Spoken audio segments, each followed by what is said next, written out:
Hey everyone! Today we are going to do my favorite chapter in this book. I know it's definitely in my at least top 10 favorite chapters. So we will get started with chapter 5, Diagon Alley. Harry woke early the next morning. Although he could tell it was daylight, he kept his eyes shut tight. It was a dream, he told himself firmly. I dreamed a giant called Hagrid came to tell me I was going to a school for wizards. When I opened my eyes, I'll be back home in my cupboard.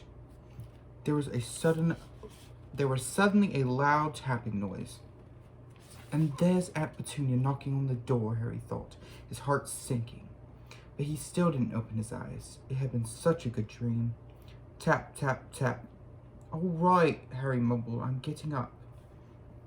He sat up, and Hagrid's heavy coat fell off him. The hut was full of sunlight. The storm was over. Hagrid himself was sleeping on the collapsed sofa. There was an owl rapping its claw on the window, a newspaper held in his beak. Harry scrambled to his feet, so happy he felt as though a large balloon was swelling inside him. He went straight to the window and jerked it open. The owl swooped in and dropped the newspaper on top of Hagrid, who didn't wake up. The owl fluttered onto the floor and began to attack Hagrid's coat. Don't do that! Harry tried to wave the owl out of the way, but it snapped its beak furiously at him and carried on savaging the coat. Hagrid, said Harry loudly, there's an owl! Pay him, Hagrid grunted into the sofa. What? He wants paying for delivering the paper. Look in the pockets. Hagrid's coat seemed to be made of nothing but pockets. Bunches of keys, slug pellets, balls of string, mint humbugs, tea bags. Finally, Harry put a handful of strange-looking coins. Give him 5 knuts, said Hagrid sleepily. Knuts? The little bronze ones. Harry counted out 5 little bronze coins, and the owl held out its leg so it could put the money into a small leather pouch tied to it. Then it flew off through the open window. Hagrid yawned loudly, sat up and stretched. Best be off, Harry. Got lots to do today. Got to get up to London and buy all your stuff for school. Harry was turning over the wizard coins and looking at them. He had just thought of something which made him feel as though the happy balloon inside him had got a puncture. Hagrid, said Hagrid, who was pulling on his huge boots. I haven't got any money. And you heard Uncle Vernon last night. He won't pay for me to go and learn magic. Don't worry about that, said Hagrid, standing up and stretching his head. Do you think your parents didn't leave you with anything? But if their house was destroyed... They didn't keep their gold in the house, boy. Nah, first stop for us is Gringotts Wizard Bank. Have a sausage. They're not bad cool. I wouldn't say no to a bit of your birthday cake neither. Wizards have banks. Just the one. Gringotts. Run by goblins. Harry dropped the bit of sausage he was holding. Goblins? Yeah, so you'd be mad to try and rob it, I'll tell you that. Never mess with a goblin, Harry. Gringotts is the safest place in the world for you. Anything you want to keep safe, except maybe Hogwarts. As a matter of fact, I gotta visit Gringotts anyway, for Dumbledore. Hogwarts business. Hagrid drew himself up proudly. He usually gets me to do the important stuff for him, fetching you, getting things from Gringotts. Knows he can trust me, see? Got everything? Come on, then. Harry followed Hagrid out onto the rock. The sky was quite clear now, and the sea gleamed in the sunlight. The boat Uncle Vernon had hired was still there, with a lot of water in the bottom after the storm. How did you get here? Harry asked, looking around for another boat. Flew, said Hagrid. Flew? Yeah, but we'll get back in this. Not supposed to do magic now, I got you. They settled down in the boat. Harry still staring at Hagrid, trying to imagine him flying. Seems a shame to row, though, said Hagrid, giving Harry another of his sideways looks. If I was to, speed things up a bit, Would you mind not mentioning to it at Hogwarts? Of course not, said Harry, eager to see more magic. Hagrid pulled out the pink umbrella again, tapped it twice on the side of the boat, and they sped off towards land. Why would you be mad to try and rob Gringotts? Harry asked. Spells, enchantments, said Hagrid, unfolding his newspaper as he spoke. They say there's dragons guarding the high security vaults. But then you gotta find your way. Gringotts is hundreds of miles under London, see? Deep under the underground. You'd die of hunger trying to get out, even if you did manage to get your hands on something. Harry sat and thought about this while Hagrid read his newspaper, The Daily Prophet. Harry had learnt from Uncle Vernon that people liked to be left alone when they did this, but it was very difficult. He had never had so many questions in his life. Ministry of Magic messing things up as usual, Hagrid muttered, turning the page. There's a Ministry of Magic? Harry asked before he could stop himself. Course, said Hagrid. They wanted Dumbledore for minister, of course, but he'd never leave Hogwarts, so old Cornelius Fudge got the job. Bungler, if there ever was one. So he pelts Dumbledore with hours every morning asking for advice. What does a Ministry of Magic do? Well, the main job is to keep it from the muggles that there's still witches and wizards living up and down the country. Why? Why? Blimey, Harry. Everyone would be wanting magic solutions to the problems. Nah, we're best left alone. At this moment, the boat bumped gently into the harbour. Hagrid folded up his newspaper and they clambered up the stone steps onto the street. Passers-by stared a lot at Hagrid as they walked through the little town to the station. Harry couldn't blame them. Not only was Hagrid twice as tall as anyone else, he kept pointing at perfectly ordinary things like parking meters and saying loudly, See, Harry? The thing these muggles dream up, eh? Hagrid, said Harry, panting a bit, trying as he ran to keep up. Did you say there were dragons at Gringotts? Well, so they say, said Hagrid. Crikey, I like a dragon. You'd like one? Wanted one ever since I was a kid. Here we go. They had reached the station. There's a train to London in 5 minutes' time. Hagrid, who didn't understand muggle money, as he called it, gave the notes to Harry so he could buy their tickets. People stared more than ever on the train. Hagrid took up 2 seats and sat knitting what looked like a canary yellow circus tent. Still got your letter on you, Harry? He asked as he counted stitches. Harry took the parchment envelope out of his pocket. Good, said Hagrid. There's a list on there of everything you need. Harry unfolded a second piece of paper he hadn't noticed the night before and read, Hogwarts School of Witchcraft and Wizardry. Uniform. First-year students will require 1. 3 sets of plain black work robes, black. 2. 1 plain pointed hat, black, for day wear. 3. 1 pair of protective gloves, dragon hide or similar. 4. 1 winter coat, cloak, black, silver fastenings. Please note that all pupils' clothes should carry name tags. Set books. All students should have a copy of each of the following. The Standard Book of Spells, Grade 1, by Miranda Goshawk. A History of Magic, by Bathilda Bagshot. Magical Theory, by Aldebert Waffling. A Beginner's Guide to Transfiguration, by Emmerich Switch. 1000 Magical Herbs and Fungi, by Fidelia Spall. Magical Draughts and Potions, by Arsenius Jigger. Fantastic Beasts and Where to Find Them, by Newt Scamander. The Dark Forces, A Guide to Self-Protection, by Quentin Trimble. Other equipment. 1 wand, 1 cauldron, pewter, standard size 2. 1 set glass or crystal phials, 1 telescope, 1 set brass scales. Students may also bring an owl or a cat or a toad. Parents are reminded that first years are not allowed their own broomsticks. Can we buy all this in London? Harry wondered aloud. If you know where to go, said Hagrid. Harry had never been to London before. Although Hagrid seemed to know where he was going, it was obvious he was not used to getting there in an ordinary way. He got stuck in the ticket barrier on the underground and complained loudly that the seats were too small and the trains too slow. I don't know how the muggles manage without magic, he said. as they climbed a broken-down escalator which led up to a bustling road lined with shops. Hagrid was so huge that he parted the crowd easily. All Harry had to do was keep close behind him. They passed bookshops and music stores, hamburger bars and cinemas, but nowhere that looked as if they could sell you a magic wand. This was just an ordinary street full of ordinary people. Could there really be piles of wizard gold buried miles beneath them? Was there really shops that sold books and broomsticks? Might this not be some huge joke that the Dursleys had cooked up? If Harry hadn't known the Dursleys had no sense of humor, he might have thought so.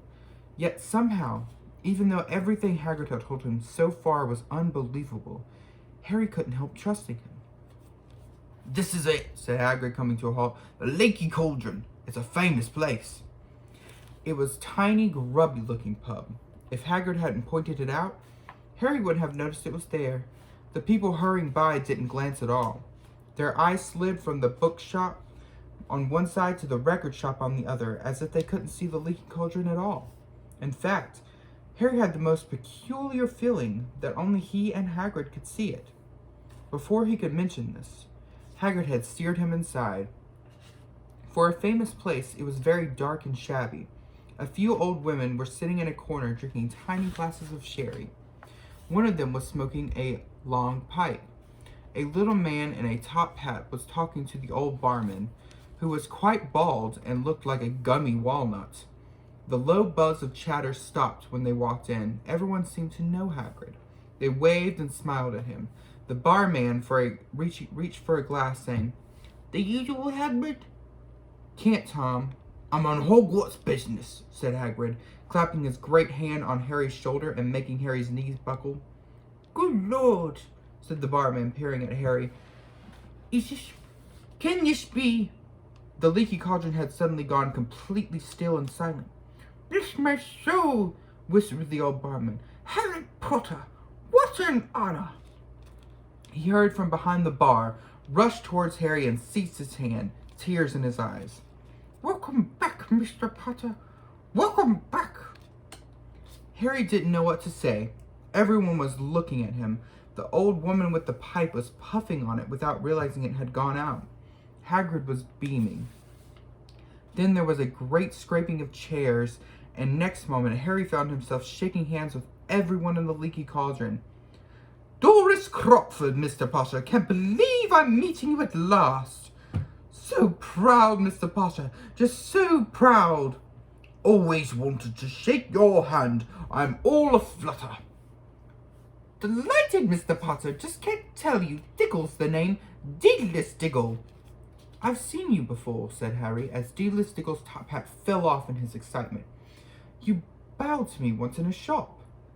"He remembers!" cried Deedless Diggle, looking around at everyone. "Did you hear that? He remembers me!" Harry shook hands again and again. Doris Crawford kept coming back for more. A pale young man made his way forward, very nervously. One of his eyes was twitching. "Professor Quirrell," said Hagrid. "Harry, Professor Quirrell will be one of your teachers at Hogwarts." "Potter," stammered Professor Quirrell, grasping Harry's hand. "Can't tell you how pleased I am to meet you." "What sort of magic do you teach, Professor Quirrell?" "Defense against the dark arts," muttered Professor Quirrell, as though he had rather not think about it. "Not that you need it, Potter?" He laughed nervously. "You'll be getting your equipment, I suppose. I've got to pick up a new book on vampires myself." He looked terrified at the very thought. But the others wouldn't let Professor Quirrell keep Harry to himself. It took almost 10 minutes to get away from them all. At last Hagrid managed to make himself heard over the babble. "Must get on. Lots to buy. Come on, Harry."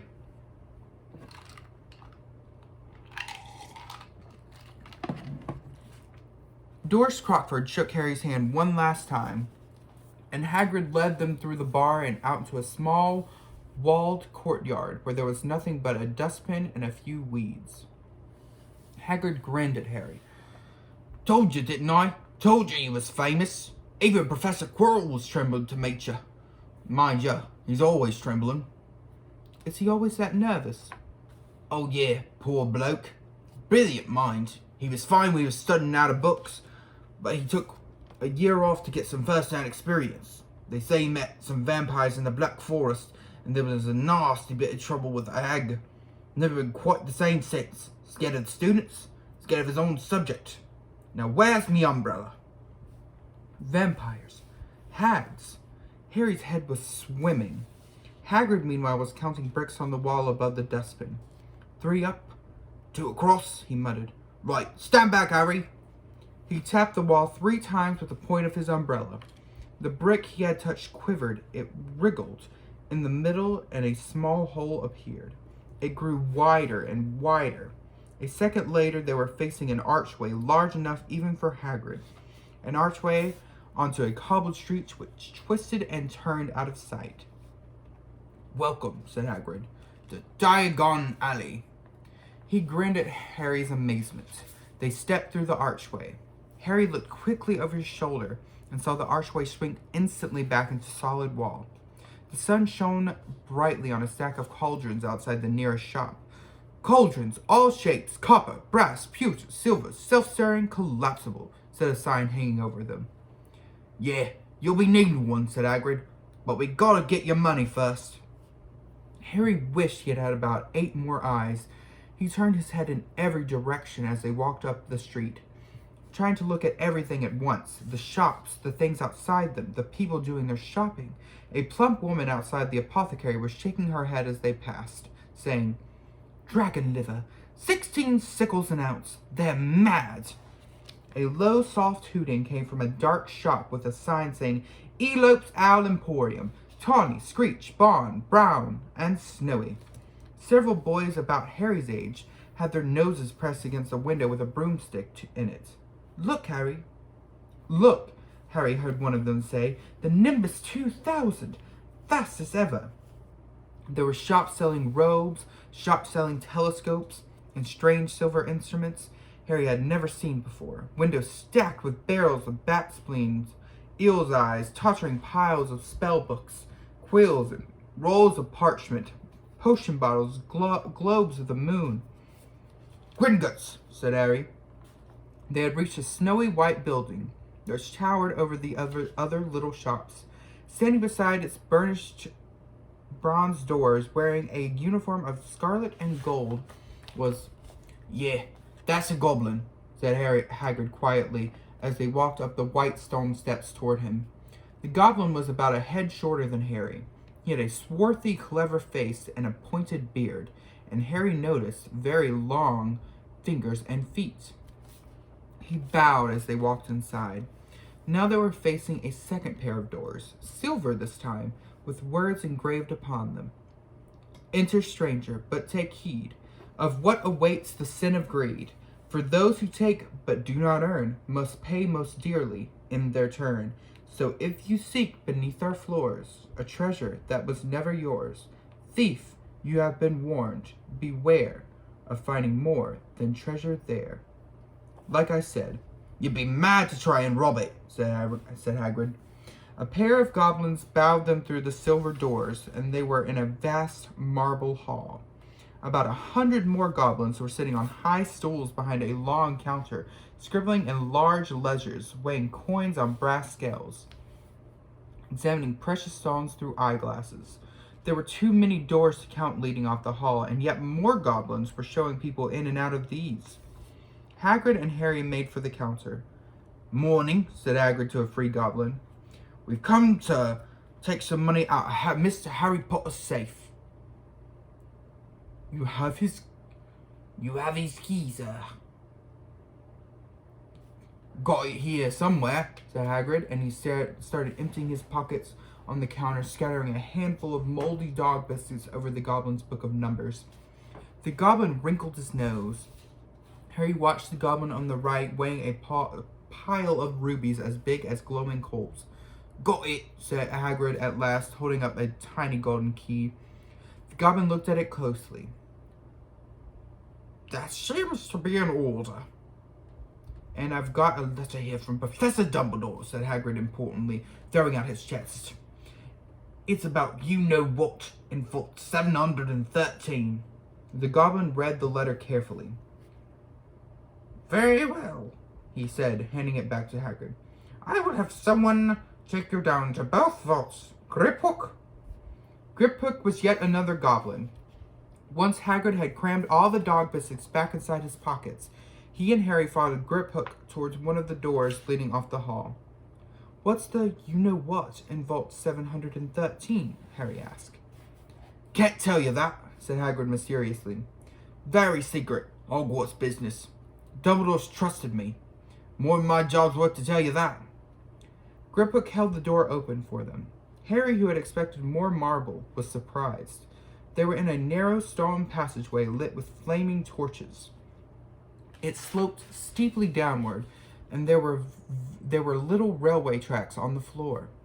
Griphook whistled, and a small cart came hurtling up the tracks toward them. They climbed in. Hagrid with some difficulty, and were off.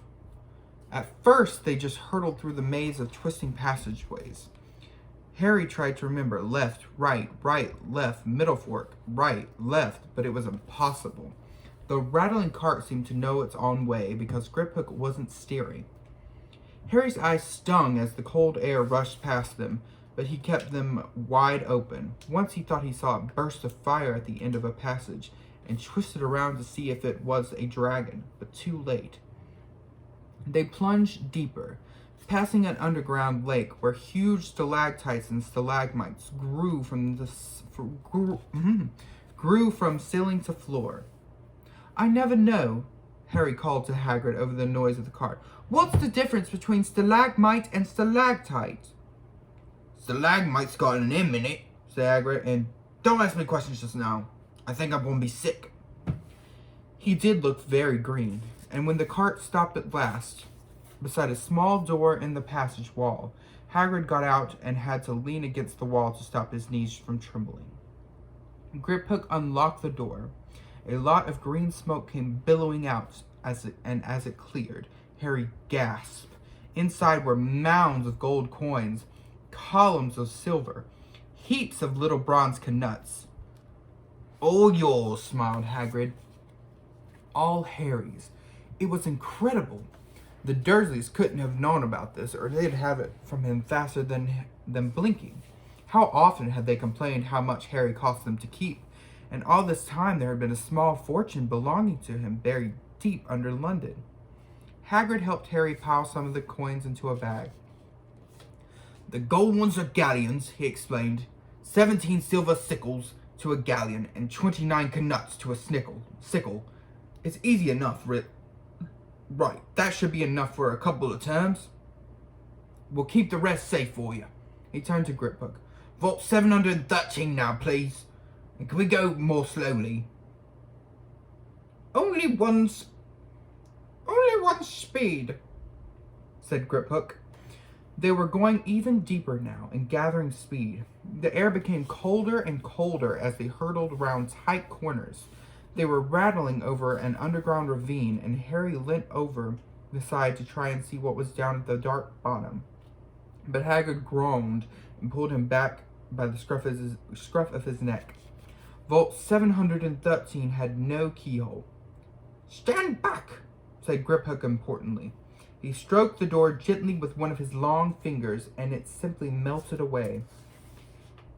If anyone but a Gringotts goblin tried that, they'd be stuck through the door and trapped in there, said Griphook. How often do you check to see if anyone's inside? Harry asked. About once every 10 years, said Griphook with a rather nasty grin. Something really extraordinary had to be inside this top secret vault. Harry was sure, and he leant forward eagerly, expecting to see fabulous jewels at the very least. But at first he thought it was empty. Then he noticed a grubby little package wrapped in brown paper lying on the floor. Hagrid picked it up and tucked it deep inside his coat. Harry longed to know what it was, but he knew better than to ask. Come on, back in this infernal cot. Don't talk to me on the way back. It's best if I keep my mouth shut, said Hagrid. One wild cart ride later, they stood blinking in the sunlight outside Gringotts. Harry didn't know where to run first now that he had a bag full of money. He didn't have to know how many galleons were to a pound to know that he was holding more money than he'd had in his whole life. More money than even Dudley had ever had. "Might as well get your uniform," said Hagrid, nodding towards Madame Malcolm's robes for all occasion. "Listen, Harry, you mind if I went off for a pick-me-up at the Leaky Cauldron? I hate them Gringotts carts." He still did look a bit sick, so Harry entered Madame Malcolm's shop alone, feeling nervous. Madame Malcolm was a squat, smiling witch dressed all in mauve. "Hogwarts, dear," she said when Harry started to speak. "Got the lot here. Another young man's being fitted just now, in fact." In the back of the shop, a boy with a pale, pointed face was standing on a footstool, while a second witch pinned up his long black robes. Madame Malcolm stood Harry on a stool next to him, slipped a long robe over his head, and began to pin it to the right length. "Hello," said the boy. "Hogwarts too?" "Yes," said Harry. "My father's next door buying my books, and mother's up the street looking at wands," said the boy. He had a bored, drawling voice. "Then I'm going to drag them off to look at racing brooms. I don't see why first years can't have their own. I think I'll bully father into getting one for me, and I'll smuggle it in somehow." Harry was strongly reminded of Dudley. "Have you got your own broom?" the boy went on. "No," said Harry. "Play Quidditch at all?" "No," said Harry again, wondering what on earth Quidditch could be. "I do. Father says it's a crime if I'm not picked to play for my house, and I must say I agree. Know what house you'll be in yet?" "No," said Harry, feeling more stupid by the minute. "Well, no one really knows until they get there, do they? But I know I'll be in Slytherin. Our whole family have been. Imagine being in a Hufflepuff. I think I'd leave, wouldn't you?" Said Harry, wishing he could say something a bit more interesting. "I say, look at that man," said the boy, suddenly nodding towards the front window. Hagrid was standing there grinning at Harry and pointing at 2 large ice creams to show he couldn't come in. "That's Hagrid," said Harry, pleased to know that something the boy didn't. "He works at Hogwarts." "Oh," said the boy, I've heard of him. He's sort of a servant, isn't he?" "He's the gamekeeper," said Harry. He was liking the boy less and less every second. "Yes, exactly. I hear he's sort of savage. Lives in a hut in the school grounds, and every now and then he gets drunk, tries to do magic, and ends up setting fire to his bed." "I think he's brilliant," said Harry coldly. "Do you?" said a boy with a slight sneer. "Why is he with you? Where are your parents?" "They're dead," said Harry shortly. He didn't feel much like going into the matter with this boy. "Oh, sorry," said the other boy, not sounding sorry at all. "But they were our kind, weren't they?" "They were a witch and wizard, if that's what you mean." "I really don't think they should let that other sort in, you know. They're just not the same. They've never been brought up to know our ways. Some of them have never even heard of Hogwarts until they get the letter. Imagine. I think they should keep it in old wizarding families. What's your surname, anyway?" But before Harry could answer, Madame Malcolm said, "That's you done, my dear." And Harry, not sorry for an excuse to stop talking to the boy, hopped down from the footstool. "Well, I'll see you at Hogwarts, I suppose," said the drawling boy. Harry was rather quiet as they ate ice cream. Hagrid, who had bought him chocolate and raspberry with chopped nuts.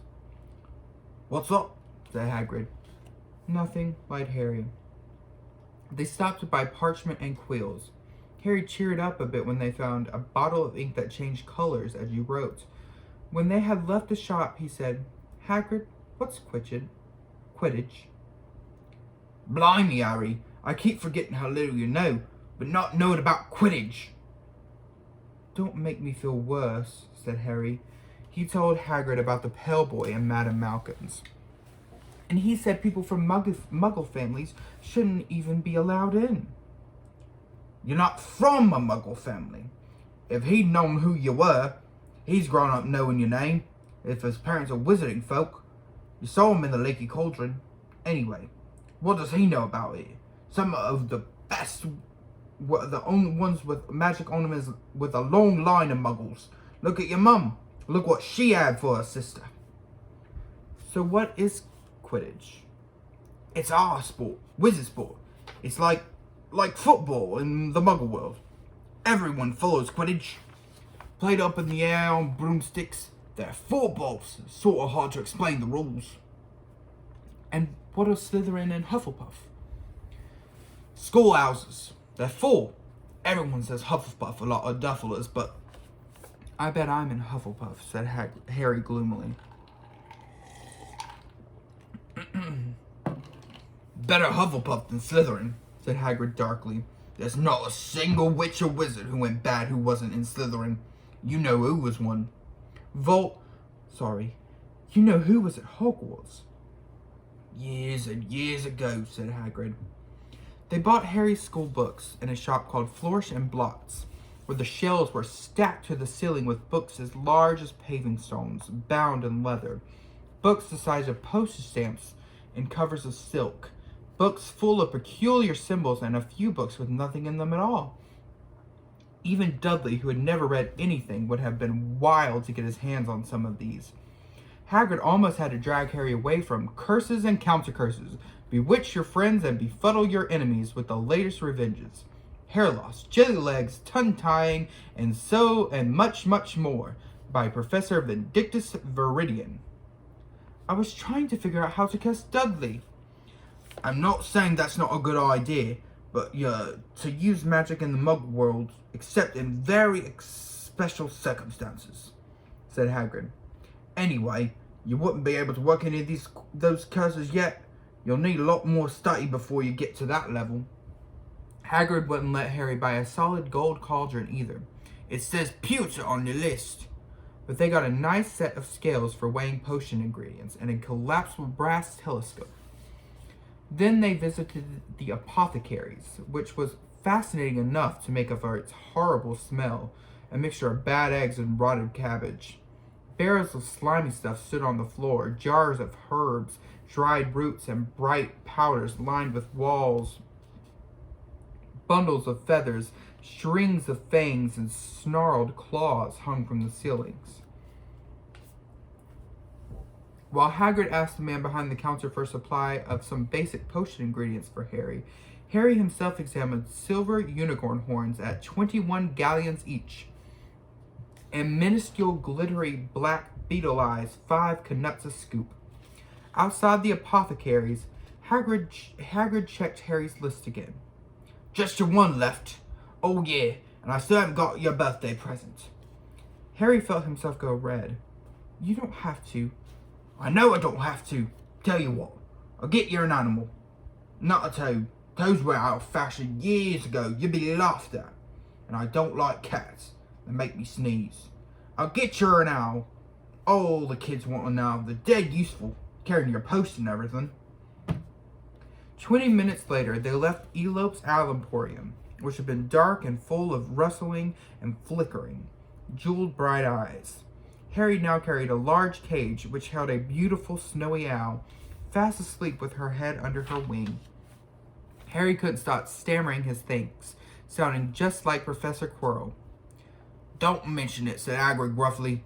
Don't expect you had a lot of presents with them Dursies. Just Ollivanders left now. Only place for one's Ollivanders, and you gotta have the best wand. A magic wand. This was what Harry had really been looking forward to. The last shop was narrow and shabby. Peeling gold letters over the door read, Ollivanders, makers of fine wands since 382 BC. A single wand lay on a faded purple cushion in the dusty window. A tinkling bell rang somewhere in the depths of the shop as they stepped inside. It was a tiny place, empty except for a single spindly chair, which Hagrid sat on to wait. Harry felt as strangely as though he had entered a very strict library. He swallowed a lot of new questions which had just occurred to him, and looked instead at the thousands of narrow boxes piled neatly right up to the ceiling. For some reason, the back of his neck prickled. The very dust and silence in here seemed to tingle with some secret magic. Good afternoon. Good afternoon, said a soft voice. Harry jumped. Hagrid must have jumped too, because there was a loud crunching noise, and he quickly got off the spindly chair. An old man was standing before them, his wide, pale eyes shining like moons through the glooms of the shop. Hello, said Harry awkwardly. Ah, yes, said the man. Yes. I thought I'd be seeing you soon, Mr. Harry Potter. It wasn't a question. You have your mother's eyes. It seems only yesterday she was in here herself, buying her first one. 10 1/4 inches long, swooshy, made of willow. Nice one for charm work. Mr. Ollivander moved closer to Harry. Harry wished he would blink. Those silvery eyes were a bit creepy. Your father, on the other hand, favored a mahogany wand, 11 inches pliable, a little more powerful, and excellent for transfiguration. Well, I say your father favored it, but it's really the wand that chooses the wizard, of course. Mr. Ollivander had come so close that he and Harry were almost nose to nose. Harry could see him reflected in those misty eyes. And that's where... Mr. Ollivander touched the lightning scar on Harry's forehead with a long, white finger. I'm sorry to say I'd sold the one that did it, he said softly. 13 1/2 inches yew. Powerful wand. Very powerful. And in the wrong hands. Well, if I knew what that one was going out in the world to do... He shook his head, and then to Harry's relief spotted Hagrid. Rubeus Hagrid! How nice to see you again. Oak, 16 inches. Rather bendy, wasn't it? It was, sir, yes, said Hagrid. Good wand, that one. But I suppose they snapped it in half when you got expelled, said Mr. Ollivander, suddenly stern. Yes, they did, yes, said Hagrid, shuffling his feet. I've still got the patience, though, he added brightly. But you don't use them, said Mr. Ollivander sharply. Oh, no, sir, said Hagrid quickly. Harry noticed he gripped his pink umbrella very tightly as he spoke. Mr. Ollivander said Mr. Ollivander, giving Hagrid a piercing look. Well now, Mr. Potter, let me see. He pulled a long tape measure with silver markings out of his pocket. Which is your wand arm? Well, I'm right-handed, said Harry. Hold out your arm, that's it. He measured Harry from shoulder to finger, then wrist to elbow, shoulder to floor to knee, and to armpit, and around his head. He measured and said, Every Ollivander one has a goal with powerful magical substance, Mr. Potter. We use unicorn hair, phoenix tail feathers, and the hot streaks of dragons. No two... Hello. Sorry. And there's a dash of cat. Sorry. No two Ollivanders ones are the same. Just as no two unicorns, dragons, phoenixes are quite the same. And of course, you will never get such good results with another wizard's wand. Harry suddenly realized that the tape measure, which was measuring between his nostrils, was doing this on its own. Mr. Ollivander was flitting across the shelves, taking down boxes. That will do, he said as the tape measure crumpled in a heap on the floor. Right then, Mr. Potter. Try this one. Beechwood and dragon heartstring, 9 inches, nice and flexible. Just take it and give it a wave. Harry took the wand and, feeling foolish, waved it a bit. but Mr. Ollivander snatched it out of his hand almost at once. Maple and phoenix feather. 7 inches. Quite a whippy. Try. Oh, I'm sorry, excuse me.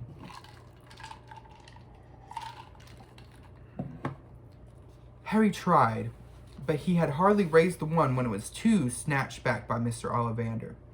No, no. Here, ebony and unicorn hair. 8.5 inches. Springy. Gone. Gone. Try it out. Harry tried and tried.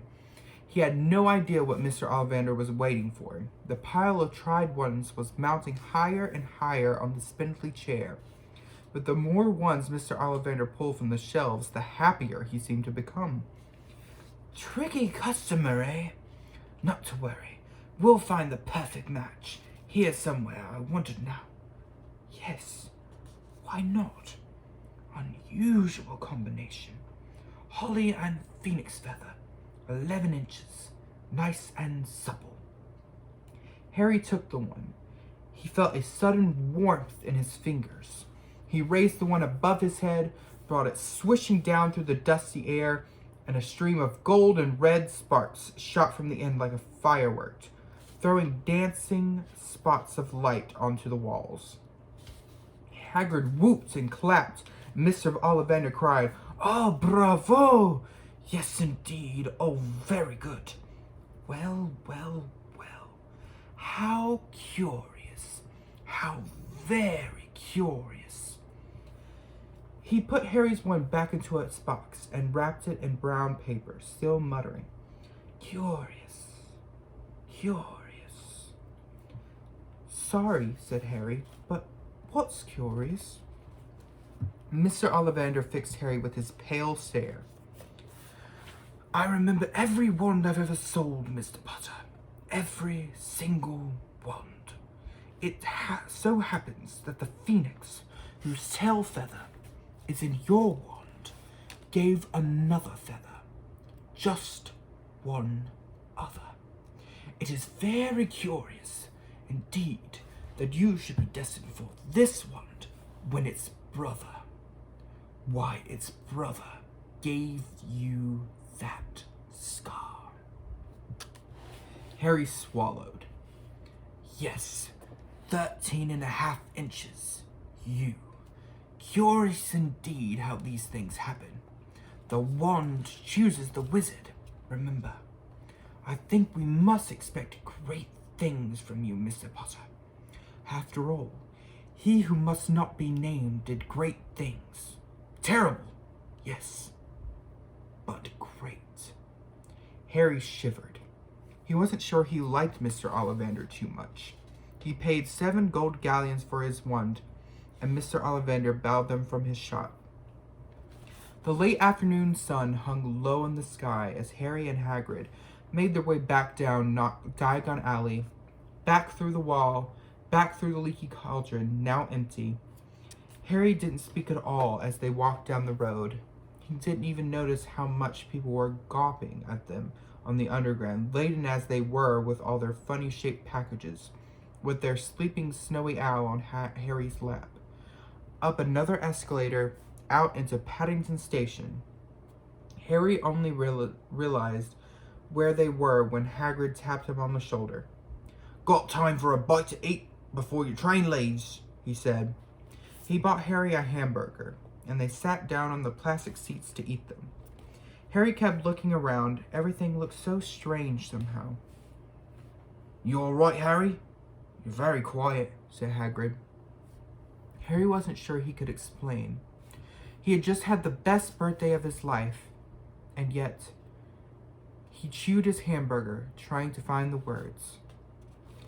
"Everyone thinks I'm special," he said at last. "All those people in the leaky cauldron, Professor Quirrell, Mr. Ollivander, but I don't know anything about magic at all. How can they expect great things? I'm famous, and I can't even remember what I'm famous for. I don't know what happened when the night my parents died." Hagrid leant across the table. Behind the wild beard and eyebrows, he wore a very kind smile. "Don't you worry, Harry. You'll learn fast enough. Everyone starts at the beginning at Hogwarts. You'll be just fine. Just be yourself. I know it's hard. You've been singled out, and that's always hard. But you'll have a great time at Hogwarts. I did. Still do, as a matter of fact. Hagrid helped Harry onto the train that would take him back to the Dursleys, then handed him an envelope. Your ticket for Hogwarts, he said. 1st of September, King's Cross. It's all on your ticket. Any problems with the Dursleys, send me a letter with your owl. She'll know where to find me. See you soon, Harry.